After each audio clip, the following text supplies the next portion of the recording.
Bismillahirrahmanirrahim. Assalamualaikum warahmatullahi wabarakatuh. Perkenalkan, nama saya Lydia Aryani Ningsi dengan NIM PO7142111211411 dan dari Poltekkes Kemenkes Makassar, Prodi Pendidikan Profesi Bidan. Nah, di sini saya akan menjelaskan bagaimana peredaran darah janin dan anatomi fisiologi kepala janin.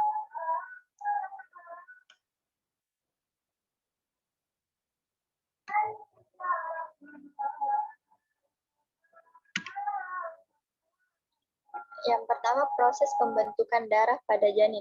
Pembentukan darah janin memerlukan persediaan Fe dalam hati, limfa, dan sumsum tulang ibu. Pada permulaan, sel darah janin dibentuk oleh kantung Yolk dalam bentuk pegaloplas. Selanjutnya, darah janin dibentuk oleh hati dan sumsum tulang dalam bentuk megalosit, dan makrosit. Normosit dibuat setelah aktivitas penuh sumsum tulang. Fetal hemoglobin atau F mempunyai kemampuan untuk mengikat oksigen dalam konsentrasi tertentu dari darah ibu dan dengan mudah dapat melepaskan karbon dioksida ke darah ibu. Menjelang persalinan, janin membuat adut hemoglobin A sebagai persiapan kelahiran sehingga dapat menghisap oksigen dengan pernapasan yang telah aktif. Selanjutnya yaitu faktor-faktor yang menentukan sirkulasi darah janin. Yang pertama, foramen oval. Foramen oval yaitu meliputi lubang antara atrium kanan dan atrium kiri. Yang kedua, aliran darahnya yaitu atrium kanan dan kiri. Setelah janin lahir, maka akan tertutup. Yang kedua, ductus arteriosus botali. Yang pertama, pembuluh yang menghubungkan arteri pulmonalis dengan aorta. Selanjutnya, menutup setelah lahir. Yang ketiga yaitu ductus venosus aratil, yaitu pembuluh yang berada dalam hepar menuju vena cava inferior, menutup setelah lahir. Yang keempat yaitu vena umbilicalis, yang berjumlah 1 buah, membawa zat makanan dan oksigen dari sirkulasi darah ibu atau plasenta ke peredaran darah janin. Yang kelima yaitu arteri umbilicalis, berjumlah 2 buah, membawa sisa zat makanan dan karbon dioksida dari janin ke sirkulasi darah ibu. Ketiga, pembuluh darah yang menghubungkan vena umbilicalis dengan vena cava inferior. Yang terakhir yaitu jaringan yang menempel pada endometrium, tempat pertukaran antara darah janin dengan darah ibu.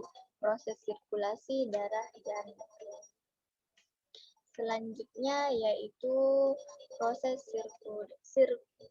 sirkulasi darah pada janin atau fetus.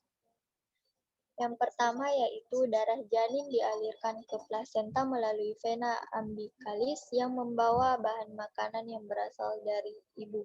Yang kedua yaitu darah ini akan masuk ke badan janin melalui vena umbilicalis yang bercabang setelah memasuki dinding perut janin.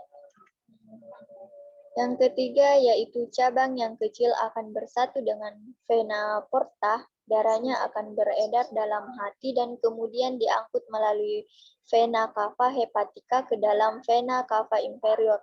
Dan cabang satu lagi, ductus venosus aratis, akhirnya masuk ke vena cava inferior. Sebagian oksigen dalam vena umbilicalis akan direabsorpsi sehingga konsentrasi oksigen menurun. Yang keempat yaitu vena cava inferior, langsung masuk ke atrium kanan. Darah ini merupakan darah yang berkonsentrasi tinggi nutrisi dan oksigen yang sebagian menuju ventrikel kanan dan sebagian besar menuju atrium kiri melalui foramen oval. Yang kelima yaitu dari ventrikel kanan masuk ke paru-paru, tetapi karena paru-paru belum berkembang, maka darah yang terdapat pada arteri pulmonalis dialirkan menuju aorta melalui ductus arteriosus botali. Darah yang ke paru-paru bukan untuk pertukaran gas, tetapi untuk memberi makanan kepada paru-paru yang sedang tumbuh. Yang keenam yaitu darah yang berada di aorta disebarkan ke alat-alat badan, tetapi sebelumnya darah menuju ke gasterikae, cabang dari arteri iliaca communis, lalu ke umbilicalis dan selanjutnya ke plasenta. Yang ketujuh yaitu selanjutnya sirkulasi darah janin akan berulang kembali menerima nutrisi dan oksigen dari plasenta melalui ductus venosus aranti menuju vena cava inferior yang kaya akan oksigen dan nutrisi.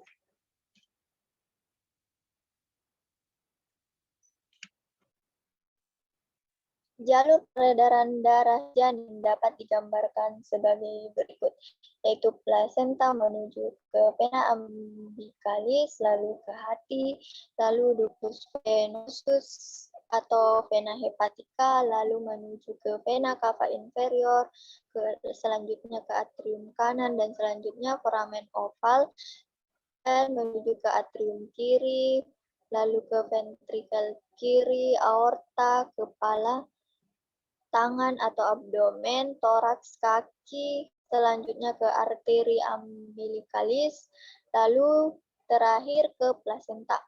Ini adalah aliran darah yang kaya dengan nutrisi dan oksigen yang berasal dari sirkulasi darah ibu.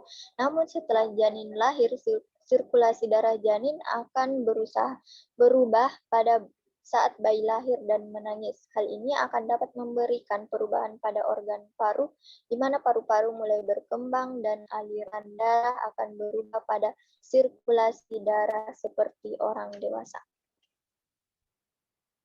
Selanjutnya yaitu anatomi fisiologi kepala janin. Anatomi kepala janin. Atap kranium fetus sampai ke membran bukan tulang rawan. Terdapat 5 titik yang disebut pusat osifikasi, yaitu perkembangan awal terjadi minggu keempat dimulai dari osikut.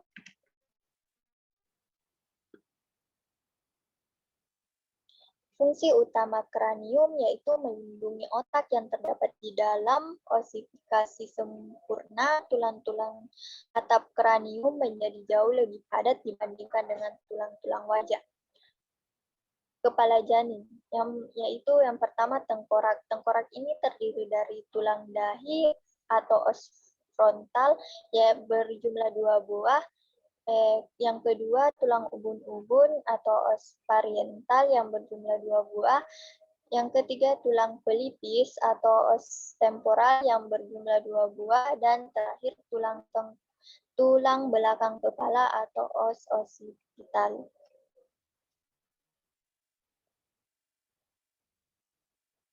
Yang kedua yaitu wajah. Wajah terdiri dari tulang hidung atau os nasal.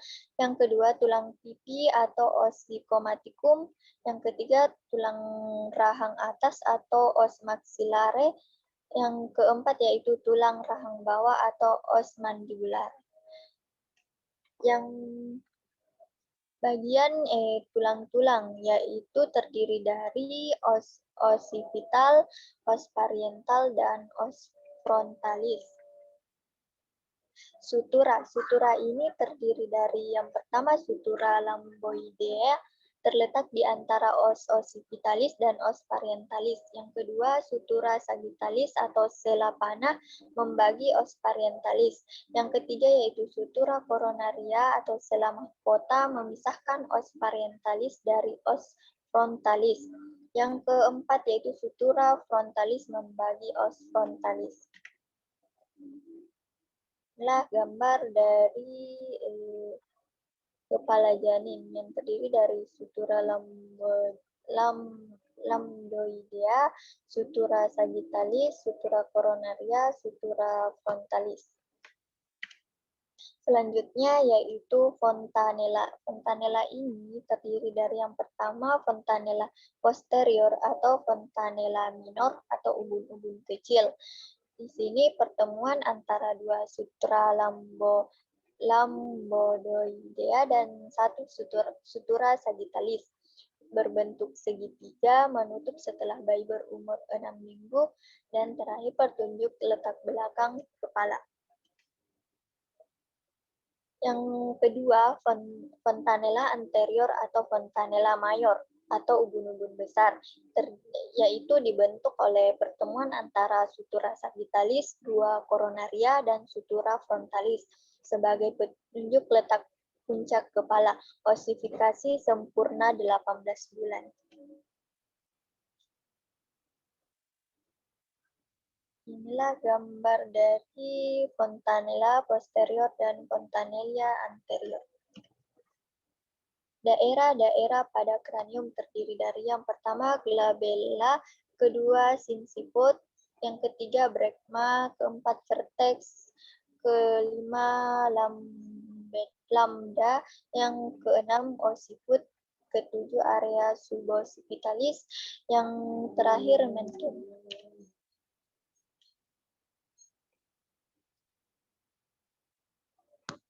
Inilah gambar dari fontanella anterior brekma. Daerah pada kranium fetus. Sekian dari penjelasan saya. Wassalamualaikum warahmatullahi wabarakatuh.